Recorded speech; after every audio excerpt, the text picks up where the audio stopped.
This is Mijion from the University of United States Stock Investment, focused on basic United States stock investing. Let's start today's United States stock news for August 25th. Welcome, Mijion family members, to another day of sticking to the basics of United States stock investing with Mijion's commitment. I hope you all had an enjoyable and relaxing weekend. Since moving to Malaysia in early August, I think this is the first time I've had a proper weekend. I've really been all over the place until now. Since we actually packed up all our household stuff in the United Kingdom, we had to buy everything new, one by one. For example, we didn't even have any dishes to use or anything like that. So on weekends, we were really busy going around buying all sorts of things.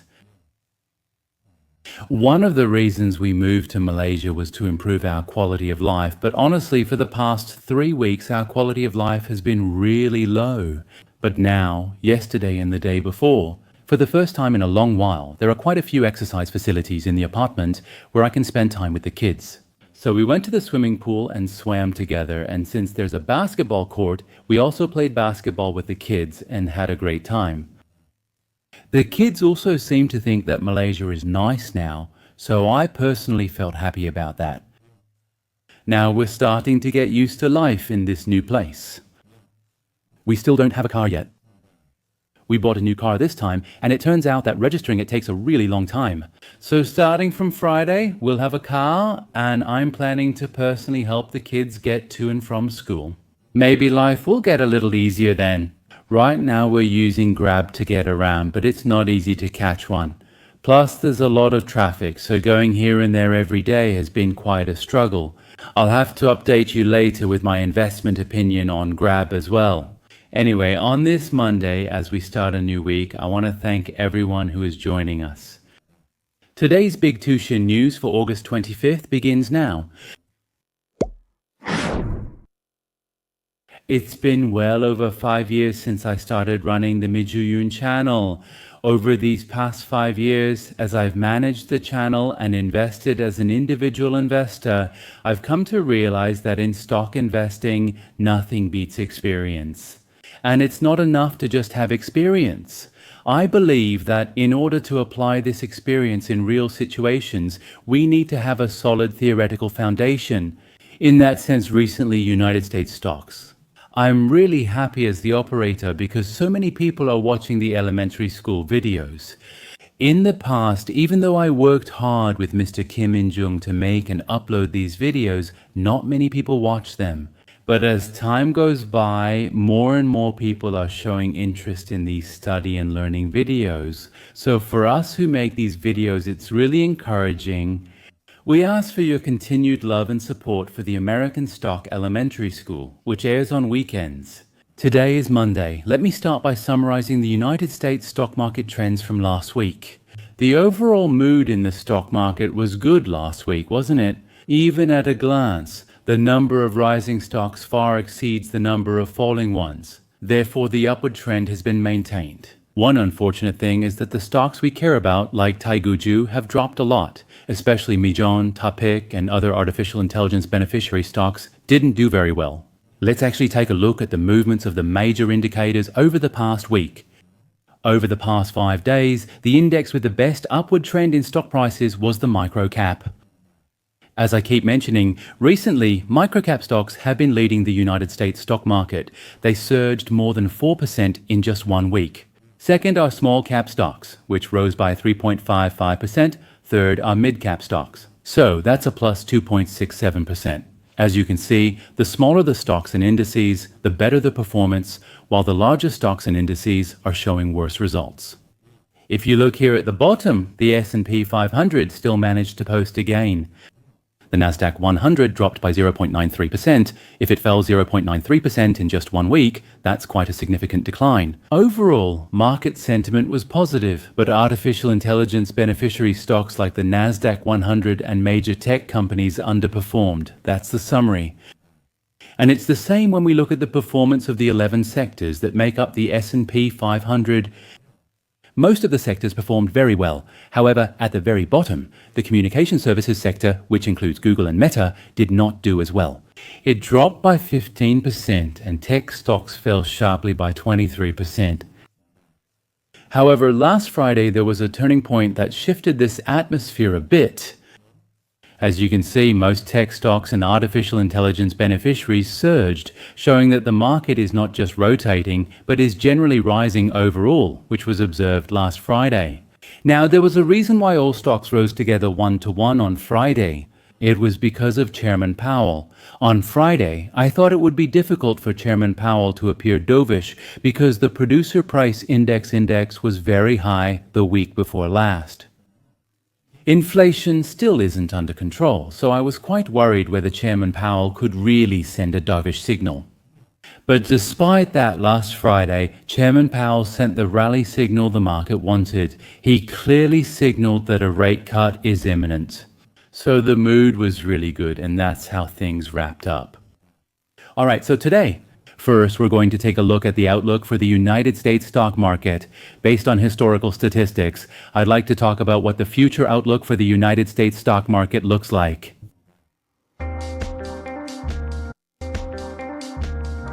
Investors refer to the Federal Reserve, which we call the Fed. The Fed is expected to resume interest rate cuts this September, 9 months after its last cut in December 2024. Now, such a long pause, meaning they didn't cut rates at all for 9 months. Well, like this. After taking a long break, experts are saying that it's highly likely to have a positive effect on the stock market and could extend the rally. Now, let's take a look at the basis for this. Historical data supports this kind of lock and load approach.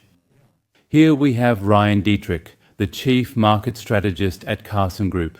In the past, when the Fed held rates steady for 5 to 12 months and then started cutting rates again, there have been a total of 11 such cases, and in 10 of them, so that's about a 91% probability, the odds are very high. The S&P 500 has a history of rising over the following year. If you look at this chart, after stopping interest rate cuts for such a long time and then resuming them, you can see the performance 1 month later. The average is negative 0.9% and the median is 0.0.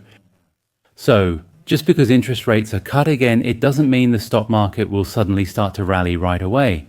However, despite that, if you look at the numbers after 3 months, 6 months, and a year, they gradually get better.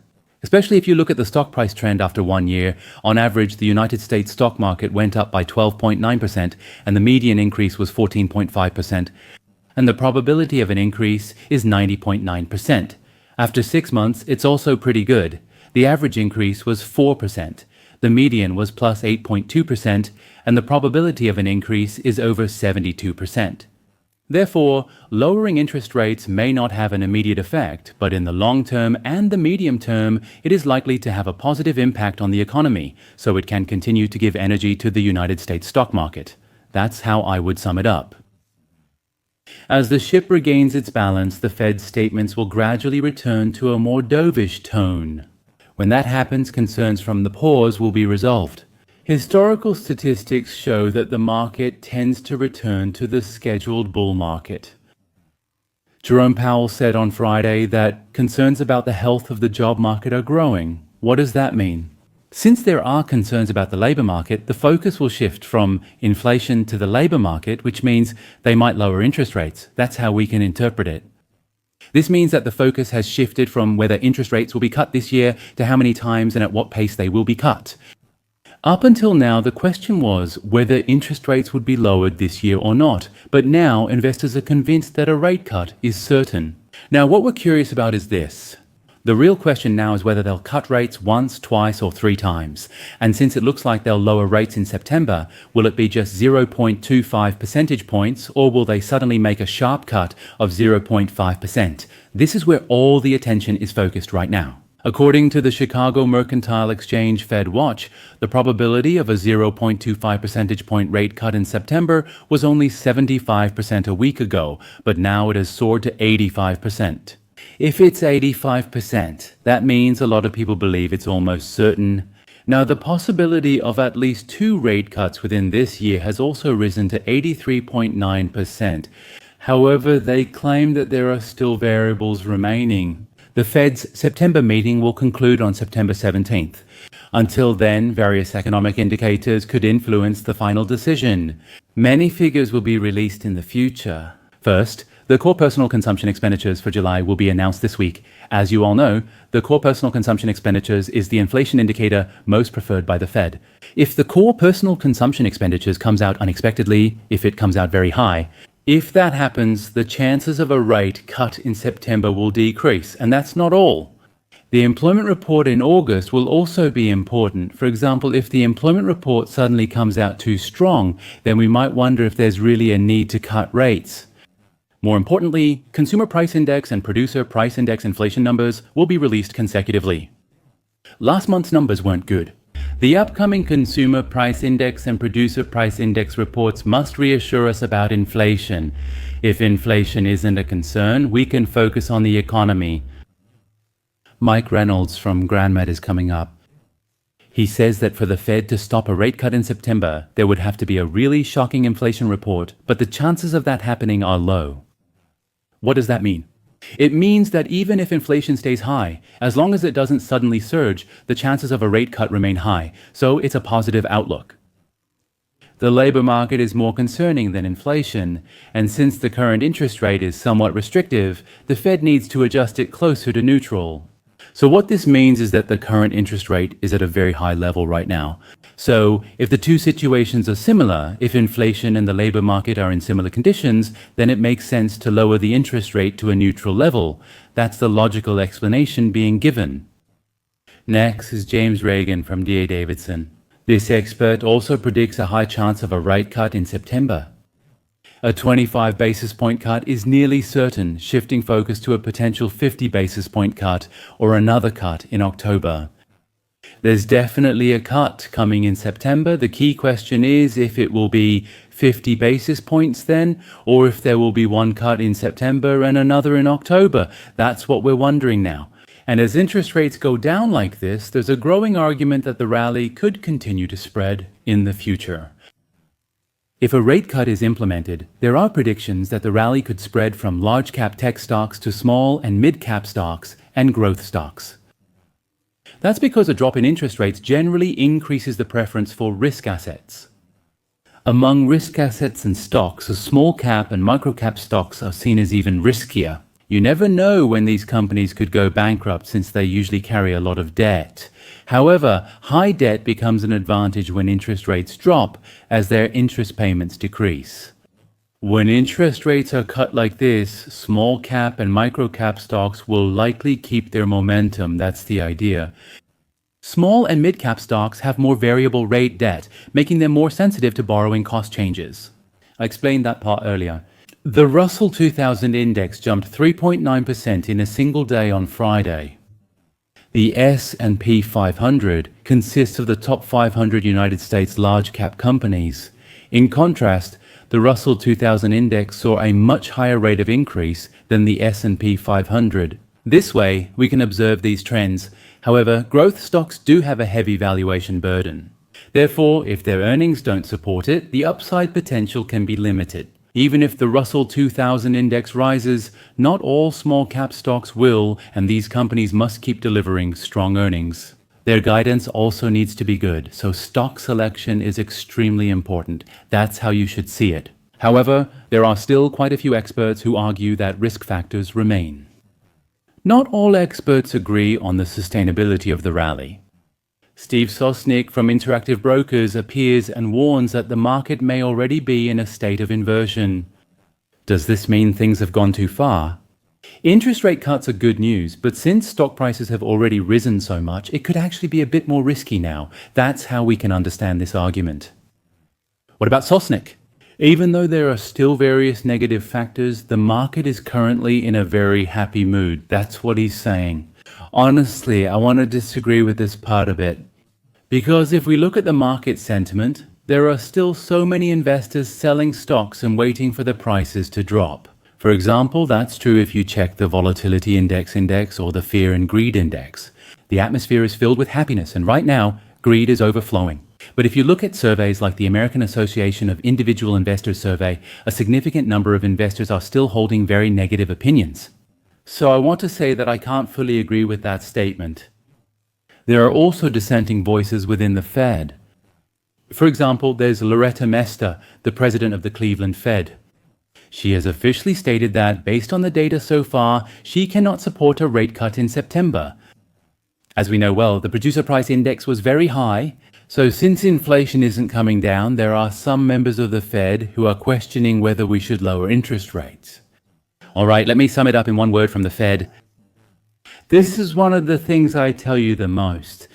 Stock investing is a game of probability. What that means is, it's not just black and white.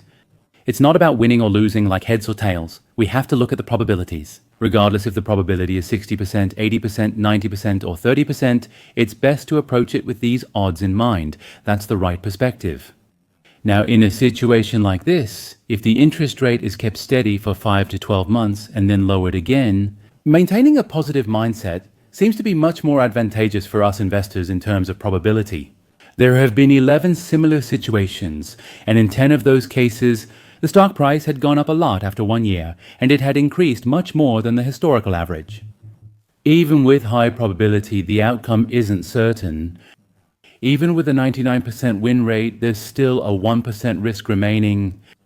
I'm not sure if you all like baseball, but in baseball, the pitcher and the batter face off against each other. Do you know who has the advantage? As those who watch baseball already know, the pitcher has a much bigger advantage. In baseball, the batter is the attacker. A batting average over 300 means the player is a strong hitter. Succeeding more than 30% of the time is considered good.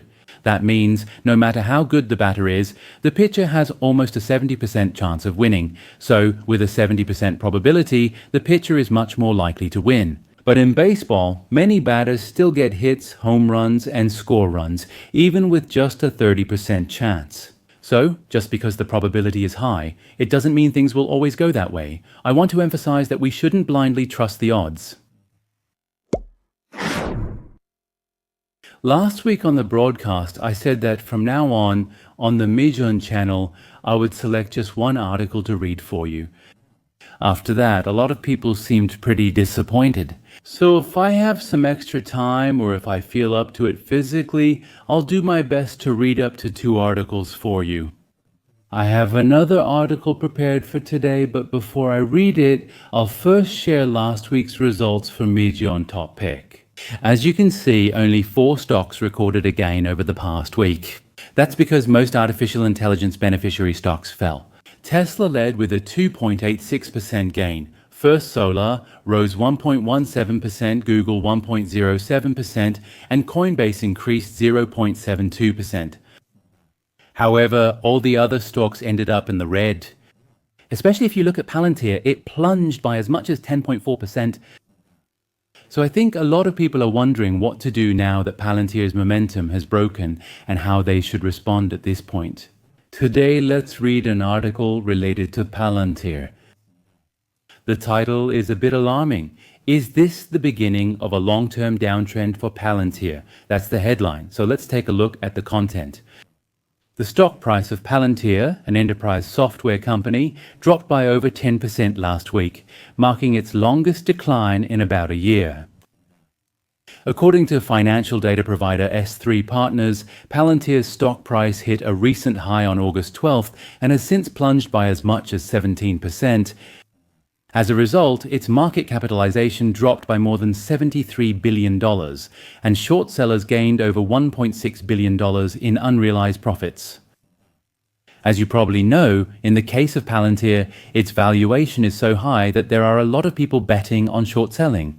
What it means when there are many short sellers is that if the momentum breaks, it gains strength. That's what it means.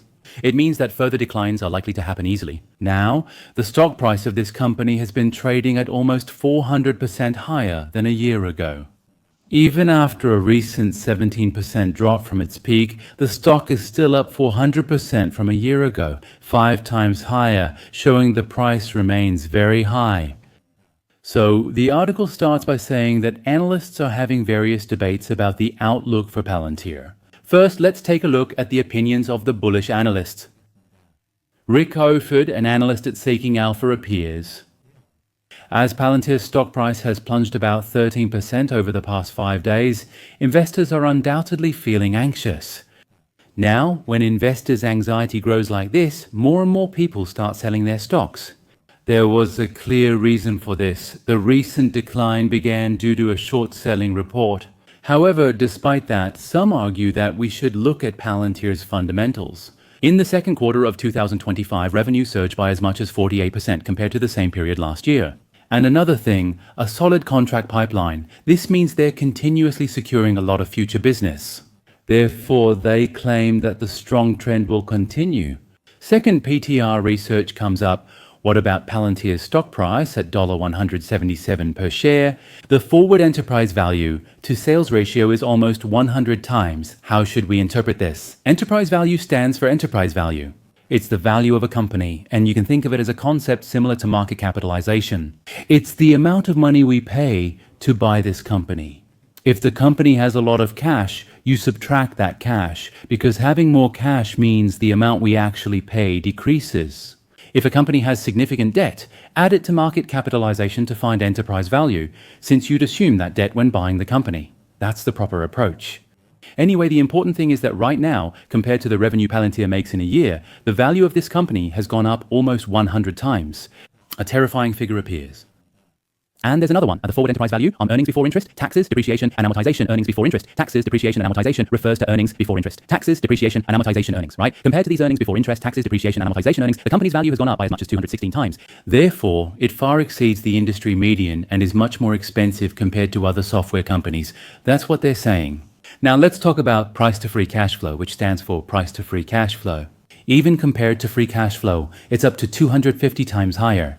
So if you look at the valuation right now, it's an extreme situation. However, investors are willing to pay a premium for Palantir's durability as a dual engine and artificial intelligence infrastructure. Investors say they don't mind the high valuation as long as growth continues. Next, analyst Naoman Khan appears. He mentions 3 advantages of Palantir: its massive government and commercial contracts, its expanding artificial intelligence platform, and its strong execution. He says these support its premium valuation and long growth runway. So contracts are continuing to increase right now, and the role of the artificial intelligence platform is also growing. And finally, they're executing everything they had planned. So looking at these 3 things, the argument is that the valuation can be justified. Although the valuation is high, considering the accelerating growth, cash generation ability, and product innovation, they mention that despite execution risks, Palantir is seen as the top artificial intelligence stock. Lastly, deep value investing has positive aspects to mention. In Q2 2025, Palantir hit a major milestone with quarterly revenue exceeding $1 billion for the first time. So the scale of revenue has grown tremendously. And one more thing, in the short term, the revenue guidance for the third quarter was excellent, and that's not all. The chief financial officer set the annual Rule of 40 target at 91. That's an incredible number. The reason it's called the Rule of 40 is because if you go over 40, it's considered a good company. Usually when we evaluate the investment value of software companies, which we often call SaaS, we use the Rule of 40. Reaching 40 is already good, but Palantir's current target is 91. I'll explain again how to calculate the Rule of 40. Add the software company's revenue growth rate to its operating profit margin. But right now, even though it's good to just exceed 40, Palantir's target is soaring up to 91. So there are no other stocks like this. We're also monitoring the timing of the United States Army EA reservation after the $1 billion contract. Government contracts have gotten far too large. For these reasons, they are presenting a positive outlook in the long term.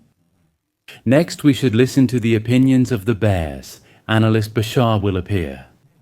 He argues that Palantir's valuation is extremely inflated due to speculative trading. Therefore, I believe that Palantir stock is significantly overvalued and vulnerable to a correction.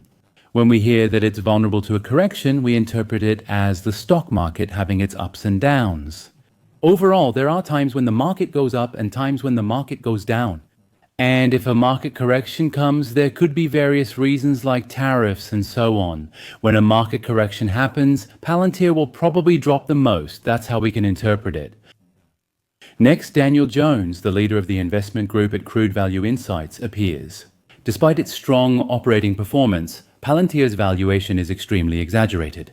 Therefore, he says that even under aggressive future growth scenarios, the stock is not attractive. It seems that the future growth rate will continue to be good, but even so, he argues that there is little chance the stock price will rise much. Even with optimistic growth and margin assumptions, Palantir will only approach fair value by 2028. It suggests it will take around 3 more years for the current stock price to be justified.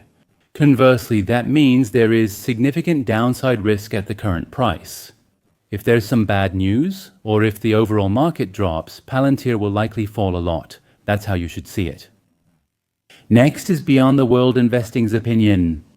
If you look at just the business itself, the value of contracts is reaching record highs right now, and they're winning a lot of contracts. They also raised their guidance significantly. In addition, they achieved an impressive score of 94%.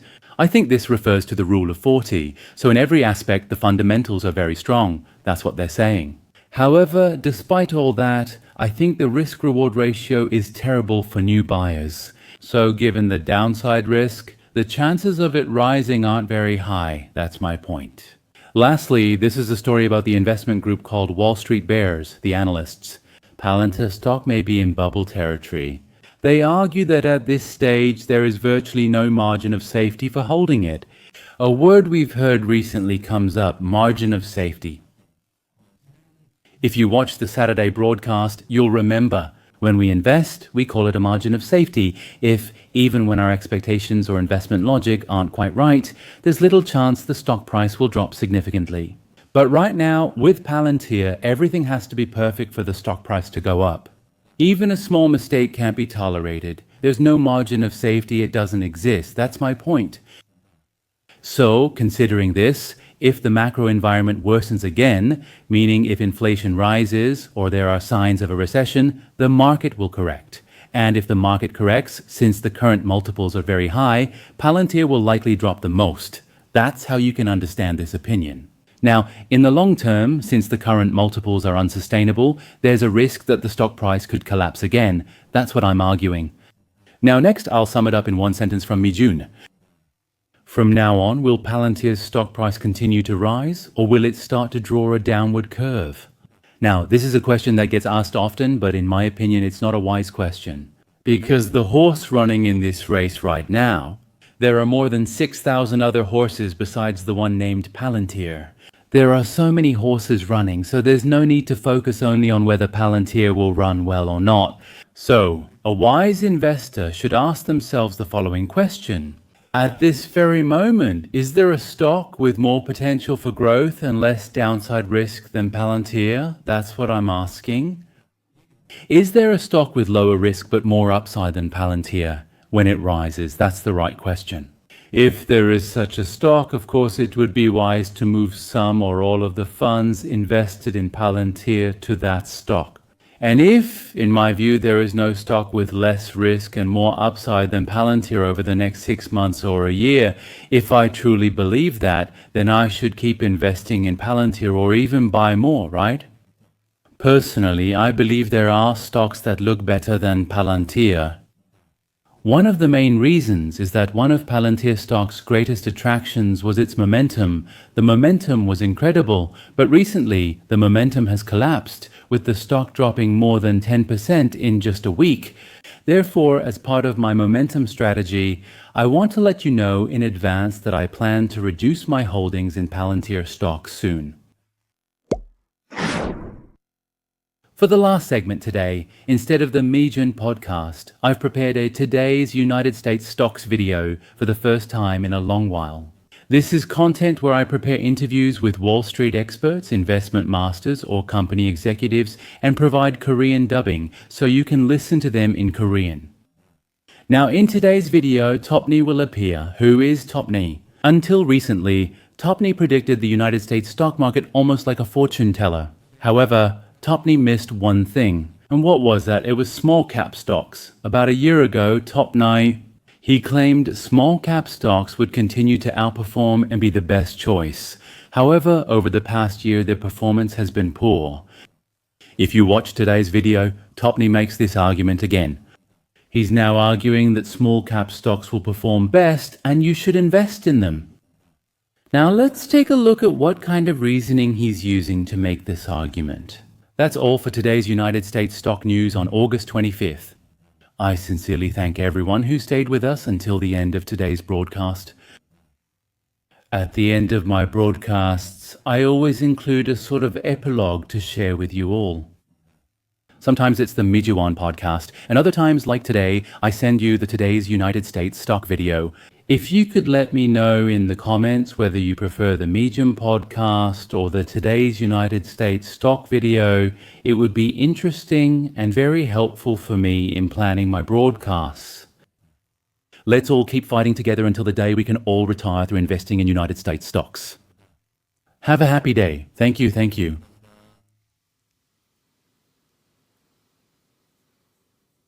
The Dow Jones Index reached a record high after Federal Reserve Chair Jay Powell II signaled a policy adjustment.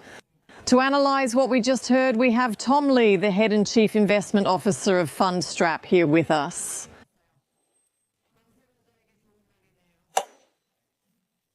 How do you interpret what we just heard? This statement suggests the Fed recognizes the risk of a weaker labor market, and it seems like they're trying to preemptively address it.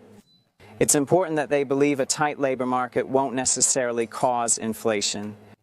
Ultimately, these remarks mean that the Fed has returned to a dovish stance, and I think this signals an entry point for small-cap stocks and the overall stock market. It means the market is moving.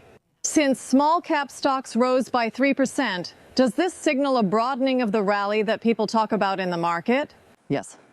That's right. We need to pay attention to mortgage rate movements. Currently, the mortgage spread is 3.5% higher than the 10-year Treasury, whereas historically it was around 1.5%. Therefore, there is a strong possibility that mortgage rates could drop significantly. This will help the housing market and will also have a positive effect on financial stocks and small-cap stocks. Also, the ESM index, which has stayed below 50 for over 30 months, could finally rise above 50. I think this is a very good sign for the industrial sector. I just talked about the yield curve steepening a bit right after the speech. Can we say that even if bond vigilantes in the market are not actively speaking out, they are still making their presence felt?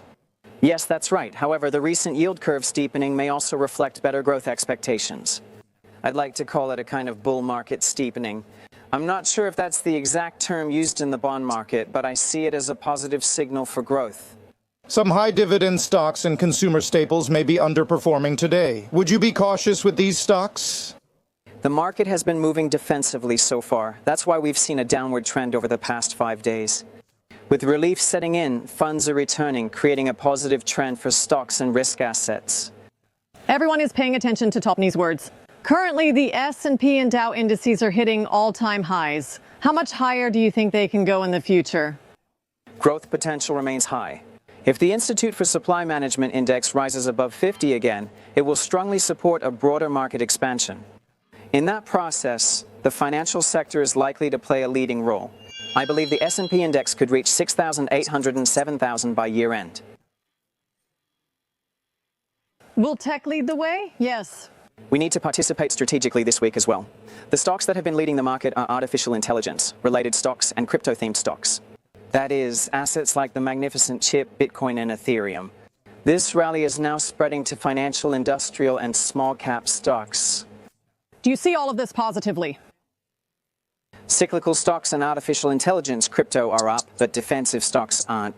Recently, outlooks related to crypto have been getting a lot of attention, especially the outlook for Ethereum. The topic we discussed was whether it could become the future of the financial system. Many people think so. This year, I think it's a very important moment. The Genius Act has effectively given the green light to stablecoin issuance. And on top of that, through Project Crypto, Wall Street is moving to blockchain. This situation is very similar to the moment in 1971 when the United States dollar left the gold standard. At that time, Wall Street had to create synthetic dollars, and financial innovation was triggered.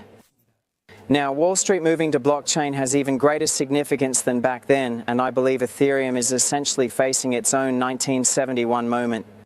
many people see it as speculation and a bubble. Whenever an asset rises, people are quick to call it a bubble. In fact, artificial intelligence was once called a bubble trade, but we know well that it has continued for years and still has strong growth momentum. The same goes for Ethereum. In the coming agentic era, where robots interact with humans and there is a need to prove that commands actually come from verified humans, everything will be implemented on smart contracts. At the center of that will be Ethereum. Thank you. Today we just touched on the surface, but we'll have you back soon to talk more in depth.